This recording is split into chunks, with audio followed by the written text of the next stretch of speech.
Welcome to my kitchen. It is Thursday, March 27th, and I'm so excited to share this recipe with you. I've been waiting all month long to do this one. It is called Blackberry and Goat Cheese Grilled Sandwich, but we're going to actually grill them in the air fryer. This is going to actually also show off the air fryer's sync feature, which is where you can put things in each of the two ovens and it'll time them so they get done at the same time. So I'm kind of excited about that part. So I'm almost ready to go here. I just saved a couple things to show you because I'm always preaching about using olive oil instead of canola oil or other kinds of oils, vegetable oil. But you want to get the low grade olive oil. So if you look at this, it says olive oil. That's all it says. It doesn't say extra virgin or virgin. It's just plain old olive oil. So this is the least expensive you're going to find because it's basically like the fourth press. So your extra virgin is the first press of those olives and it gets you that really wonderful flavor, but it has a very low smoke point. So to use it for something like what we're doing tonight, where the oil is going to get really hot, isn't necessarily a good thing. That's why if you've tried cooking with olive oil, maybe you've done a stir fry or something and your olive oil has smoked in the pan, now you know why. So the solution is to get the really inexpensive olive oil. It's still very good. It's still olive oil. It's still pure. It's just been pressed multiple times now. So it doesn't have the strength of flavor. It has a much higher smoke point, so you can use it for your stir fries or in the oven, and it's not going to smoke things up. And still have all the benefits of using olive oil. So there's that little speech again for those of you watching for the first time. I like to keep it in a container in the kitchen. I really don't like having this thing in my kitchen. It stays in the pantry, and it was time to refill this. So I just thought I would share that little piece of information again in case you've never heard it before, or maybe you've heard it for the 100th time, but you've never made the switch. And I'm going to encourage you to do that. So wherever, if you can buy the big gallons like this, whether it's at your local grocery store, if you go to a big box store like Sam's Club, or I like to shop at Costco, BJ's would have it, any of those places, you should be able to get good quality olive oil that is just, it's just not the first press and it has the higher smoke point, which is what you want. Okay, so now that I've finished that speech, we're going to get cooking. And I'm trying to remember what the oil is even for. It goes on later if I am remembering correctly. Oh yeah, it goes with the potatoes. Okay, all right. So we need 8 slices of sourdough bread to make these sandwiches. And I'm a little stoked about this, frankly, because I make my own bread.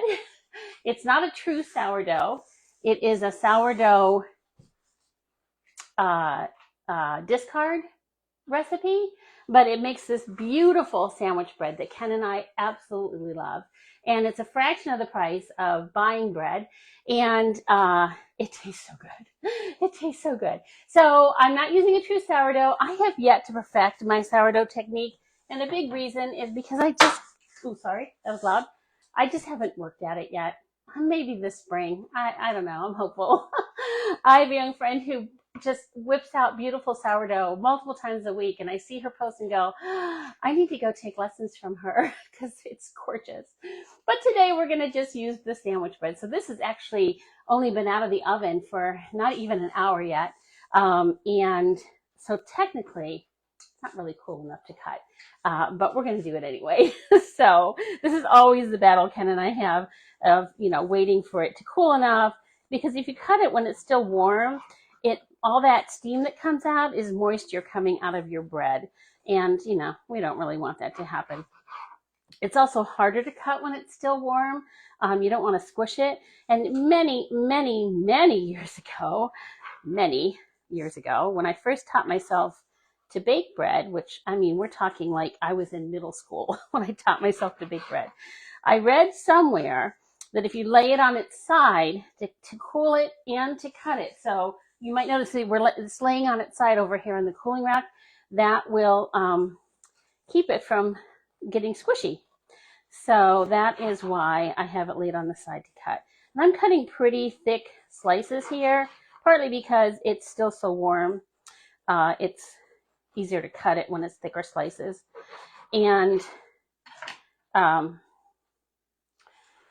partly because I just want thick slices. So, all right. So my daughter is texting me, and okay, it's just a picture. So I just want to make sure she wasn't saying, "Hey, Mom, I'm watching and I can't hear you."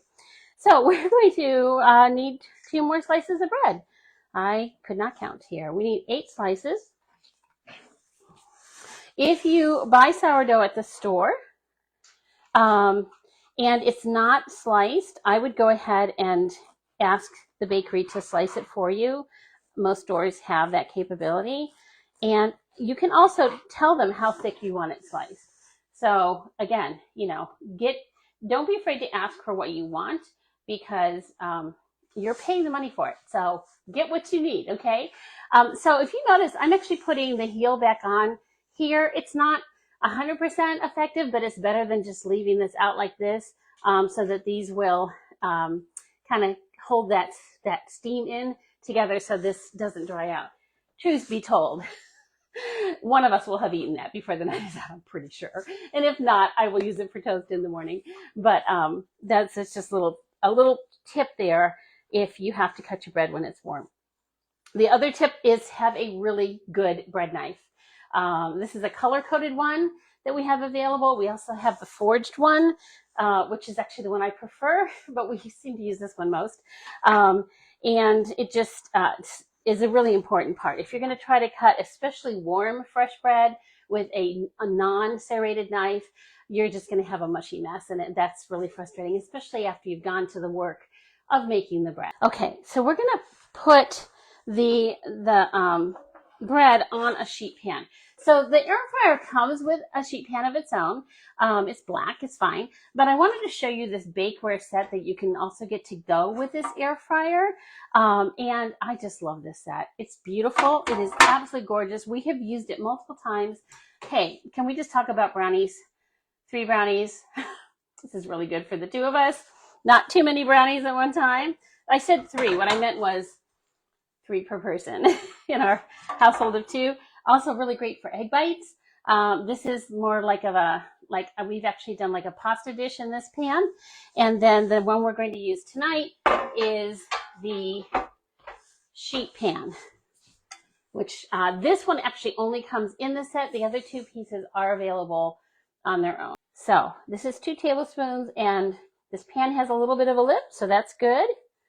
And we are going to lay all the bread, and that's where I was getting a little confused, is laying all the bread right in this butter. I don't know if I can do this any other way. Here's what we're going to do. We're going to do it the Mary Beth style, which is no surprise if you've watched me before. We're going to just put those there for a moment, and we're going to sop up the rest of that butter with the other slices here, because you want that butter on your slices to give you that wonderful grilled taste without actually having to use a grill pan. Okay, and then what we need is our blackberry jam, and it calls for 4 tablespoons total, so we're taking 1 tablespoon per piece of bread, like so. So I'm curious to know, has anybody ever had anything like this? And also, I know that people have big feelings about goat cheese. So are you a fan of goat cheese? Are you like, okay, you said goat cheese and I'm changing the channel. And if you are, I want you to think about a cheese you could substitute. So for instance, you could use feta. You could use like a Gruyere cheese, something a little milder. It's really up to you. It is your sandwich. You get to decide what cheese you want to have on it. All right, so we have our jam and topped with the Swiss cheese. So we've got just 4 slices left of the Swiss. Good thing we didn't snack any more on that last night, or I've been running to the store. All right. And then, so on these 4 pieces, we're supposed to do the goat cheese. So remember I said that there's a sheet pan that comes with the air fryer. So we're going to just put these on this pan. They've got butter on them. They should be fine. And then we're just going to stack 2 pans in there. Because I'm afraid what I was thinking I would do is just sprinkle the blue cheese or the goat cheese here and then put this on top. But I'm not sure that it's going to melt well enough if I do that. I just don't know. All right. Crumble the goat cheese over the remaining 4 pieces of bread. And that's what we're going to do. I've actually had this sitting out for a bit. So I'm hoping I can spread it more than crumble it. I personally love goat cheese. One of my favorite salads has the, where they take the goat cheese and they fry it. Like they bread it and then they fry it. And I don't even know. It's so good. Like it's just the hardest thing not to lick my fingers right now, friends, because I really like goat cheese. And let's see. Let me just grab that spreader again. I think that's going to work better than what I'm trying to do. This reminds me a lot, way back, oh my goodness, 20 years ago at least. We had a recipe that I really need to resurrect because it was so good. I made it a lot at shows, and it had pesto, and it had fresh basil and tomatoes, and I don't remember what the cheese was, but it was just like you took small pita bread, and like the little ones, and toasted it on a pan, and then made these little sandwiches. My kids loved those little sandwiches. That was like a real treat to make them for lunch on a Saturday or what have you. So I would do that when they were, and that's how I know it's been at least 20 years ago. It is going to be 20 years since our oldest graduated from high school this spring. I don't know how that is possible. I'm not old enough to have a child who's been out of high school 20 years. So just saying, not sure how that happened, but there we are. And yeah, so we're talking, we're going to be in this house 20 years come November, which again, just I don't know where that happened. All right, so we are going to set these off to the side for the moment, and we're going to get our potatoes ready. I don't know if anyone else does this. I save myself so much money on paper towels by using kitchen towels to dry my vegetables. I mean, they wash up just fine, and these are my Norwex ones. And I'll just get a different one for drying. It just saves you so much money on paper towels to use a kitchen towel. And again, they wash up great. And if you have new towels that you don't want to get, you know, dirt on them or something, just save those for, you know, drying hands, and then just have like your old towels that are kind of stained and you really would never put them out when you have company or something, or they just don't bring you joy anymore. Those are the ones you can use. Just keep them ready to go and use them to dry your vegetables. You'll save so much money. So much money. I don't know that we go through an entire pack of paper towels in a year. And when I mean a pack, I mean like a 8-pack. So we do buy, you know, we like to buy the big, just because they're less expensive that way. But we don't go through them because we really only use them for just things that you can't use a cloth towel for. Boy, do I love the way these things work. And I caught the edge of my thumb there. That's why, or my finger. That's why I was looking at it. I'm like, oh, not again. Not again. What you see down there, Maeve? Huh? Yeah, you are always wondering, who am I talking to? This poor dog. I was gone all day yesterday from like 8:30 in the morning until, or maybe it was 9, but either way, in the morning until 7 last night. She was a hot mess by the time I got home. She had to be touching me the rest of the night. So if I was working at my desk, which I needed to do a little bit, she had to sit on my lap. And even then she was very just wiggly. and then once, you know, I finally gave up trying to get any work done because that didn't work very well. And so I came downstairs and just sat on the couch with my laptop, and she just had to be on me the whole time. So I learned a lesson, which is don't leave her that long. Okay, we are going to drizzle that oil that I was talking about earlier. We need a tablespoon of it. And thankfully, I have a second tablespoon right here. So we're going to drizzle that over. It does call for fresh rosemary, which I totally forgot to go grab. So we're going to just take our chef's knife here and do it this way, which again, using a chef's knife is all about rocking like so. So it's just quick. You just keep your fingers away. It works actually really, really well.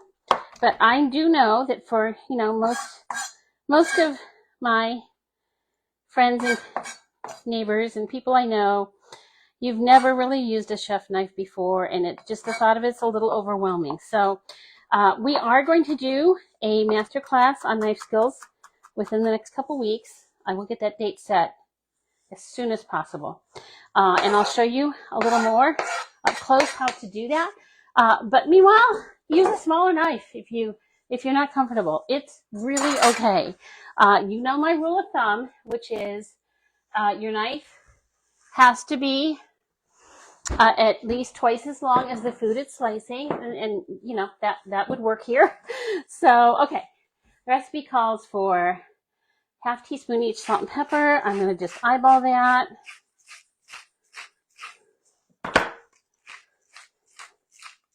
I once actually measured how many twists it took to get half a teaspoon. I think it was 8. I don't really remember. This is going to be in the category of close enough. And we're just going to toss these potatoes with that oil and seasoning. And now it is ready to put them in the air fryer. So these are going to go on the air fryer rack, and the toast is going to go on a regular rack. And I think I'm going to just try to see if I can do this. So we're going to go ahead and preheat the oven. So we start by turning the oven on, okay? And then I'm going to come around, so you might not be able to see my face here for a minute. But it's more important that you see the air fryer. Okay, so, woo. So there's a feature here called Sync Finish. So we push that first, and then we're going to set the bottom. So we push bottom, and we're going to set it for heat and crisp, which is, whoops, I went right by it, right there.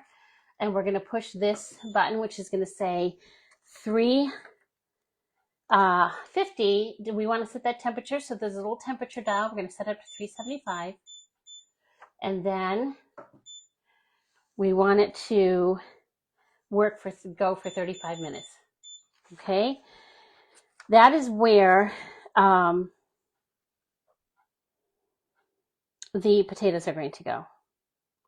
All right, and then the top is where the, whoops, forgot to retell them that's what I wanted. The top is where we're going to do the bread. So what we're going to do is set that one to bake, and it defaults to 350, but we want it at 400. So again, we're going to hit the thermometer, turn it to 400, and we want it to bake for 13 minutes. So it defaults to 15. We're going to turn it back to 13. Okay.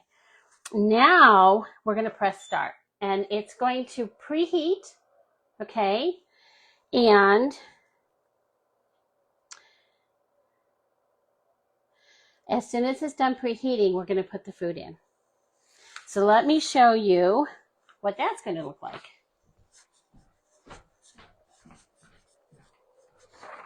And this is, again, where I love my cutting mats.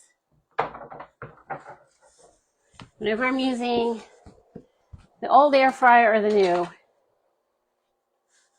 if I need to put something on this pan, I will use the cutting mat so it doesn't make a mess all over my countertop or whatever I'm working on. So we're just going to put these potatoes right on this here. Okay? And you want to spread them out so they're in an even layer. like so. Another easier way to do that is just to give it the old jiggle. Jiggle. And I'm going to tell you, there is oil left in this bowl, and I don't want that to go to waste because that is just oily goodness. So we are going to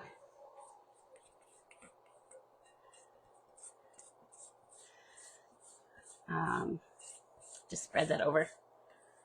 That's just too good to let go, especially with that fresh rosemary. So I'm having a thought because the toast goes for 13 minutes and the potatoes go for 35. But I can't fit all the toast on one pan. So what I need is for the top to cook 13 minutes 2 times. So I'm going to actually stop this and restart it to show you what I'm going to do. And then you'll know if you face this, there's a workaround. Okay, so here's what we're going to do. Just going to go ahead and stop. We're going to hit sync again. We're going to hit the bottom. We want heat and crisp. We want this temperature to, was it 375? And we want the time to 35 minutes. All right, we want the top. It's calling for 13 minutes, and we need twice that, so 26 minutes. All right, temperature was 400, moving that up there. And time defaults, we're going to make it 26. And that should solve my problem. And now we're going to preheat. So it's already started preheating. It should be good to go. So a few other features about the air fryer that I do love. First of all, that you can adjust the time. Second is that it does have a light, so you can turn it on to see what's going down in your air fryer. Make sure everything's doing what it's supposed to do. In fact, I'm realizing that the bottom pan is over in my drainer. I'm going to have to pop that in.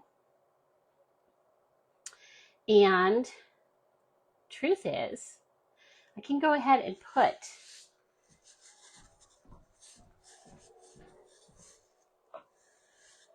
get these ready to go in.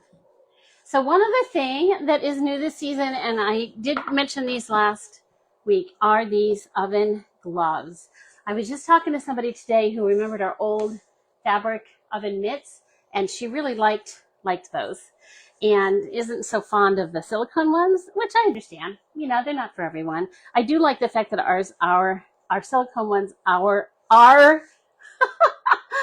A-R-E, they are lined with flannel, so they actually are really comfortable to use. But, you know, I totally get it. The old cotton ones, the problem was they wore out and they caught fire if you weren't careful. So anyway, this, which actually makes me think of a hockey glove, right? I mean, you know, or soccer goalie. You can use for either of those, okay?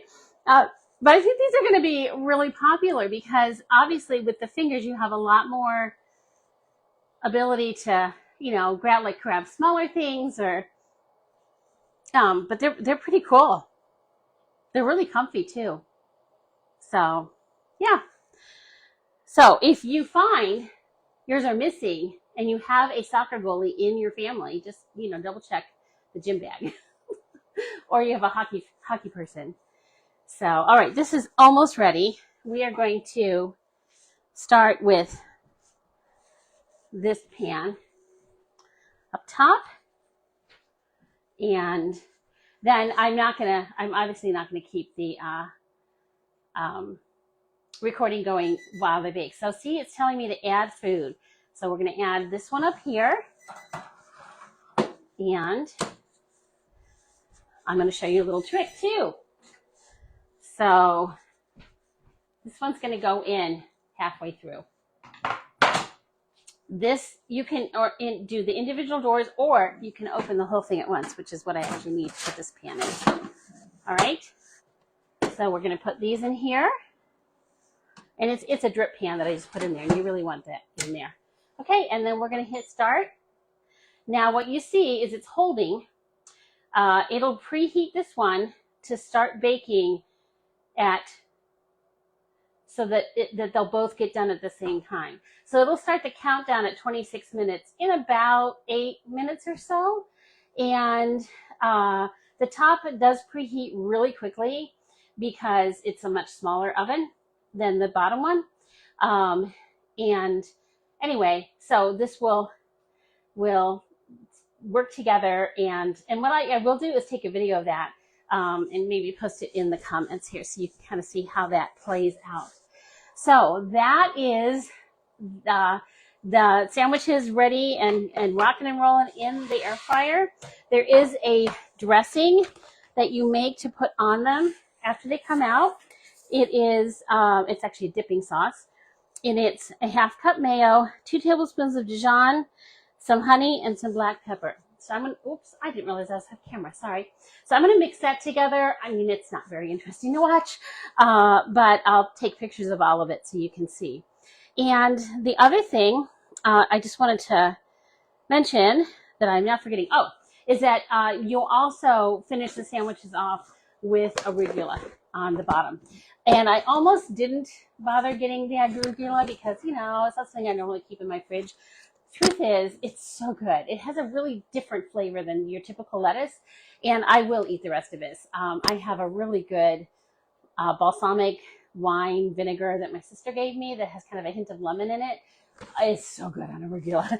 So you really want to splurge for the arugula to put on this sandwich. It's that finishing touch that is so, so good. And so the only other thing I want to mention, if you saw my live feed yesterday, is this month for $25, you can give us a try. And you can, not only do you get this great little kit, I don't know about you, I love kits. They're so fun. So it comes with the cup slicer. It comes with the cup grater zester thing, which you've seen me use. It comes with our new peeler, which is so amazing. It comes with this huge jar of basil pesto. It comes with a cute apron.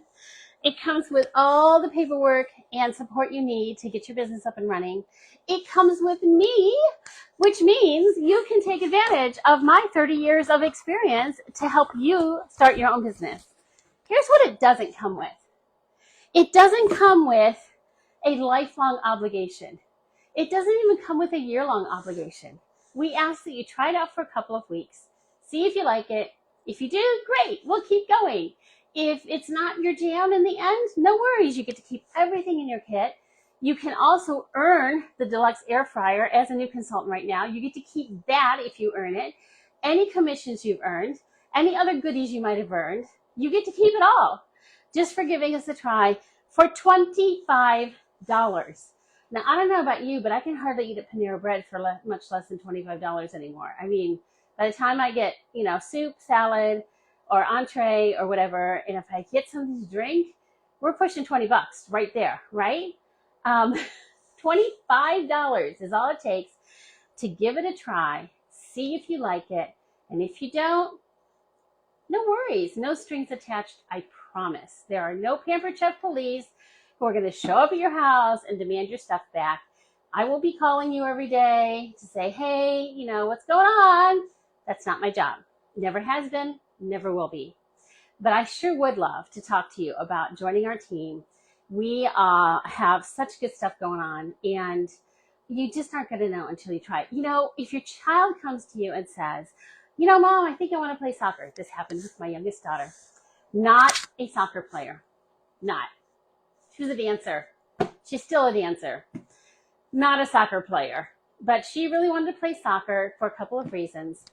And you know what I did not say to her? I did not say, I don't know, Hannah, I don't think you're going to be very good at this. I let her play for like 2 years, and the fees were a whole lot more than $25. She was not a good soccer player. She looked like a gazelle on the field. It was pretty hysterical. She was a pretty good midi because she was, you know, with being a dancer, she knew how to go across large swaths of grass quickly. But, you know, I didn't say, oh, I don't know if it's going to be worth it. What if you don't like it? No, I said, let's try it out. We paid the fees, which, you know, that was 15 plus years ago. So It was 100 and something then, 200, I don't even remember, but I'm sure it's a lot of money. This is $25. This is $25 to try it out and see if you like it. And if you don't, it's okay. You've lost nothing. You've gained all kinds of goodies. I mean, this little guy sells for $25, so you've already more than made your money back. And you see if it's something that you like. Maybe you do. Maybe you don't. It's okay. You won't know unless you try. So give yourself the gift that you give your own children, or, you know, the people that you love who want to try something. Give yourself the gift you give them. Let yourself try it out. There's nothing to lose, and you might just find that thing that you didn't know was missing in your life. I know that's how it started for me. I never intended to do this for 30 years, ever. Couple years, you know, I wasn't even sure I would do it for 2 months, honestly. I really wasn't sure at all, because I didn't like going to home parties at all, ever. I had some pretty bad experiences at home parties. Yeah. And so my friends were like, oh, just try it. We'll have a party to help you get started. I was like, oh, okay. And it was pretty fun, because people love to eat. People love to get together, whether it's online or in someone's living room. My dog has to say hi. And people all need to cook, whether they like it or hate it. And you will be offering a product that is very valuable, especially now with groceries being expensive and people eating out less. This is, you know, not quite as severe as the pandemic, but it's very similar in that people just can't eat out the way they used to, and they need the right equipment, and they need someone to teach them how to use it. And that's what this is all about. So there's my little $25 cute little kit landing on your doorstep, better than Amazon. Thanks for joining me. Thanks for watching all the way to the end. Please feel free to share this with someone that you know who might need what Pampered Chef has to offer. And again, it would be my honor and privilege to just help you try it out and see if it's a good fit for you. Have a great evening. Watch for pictures of the end results to go up here in a little bit, and I will see you again next Thursday. Bye-bye.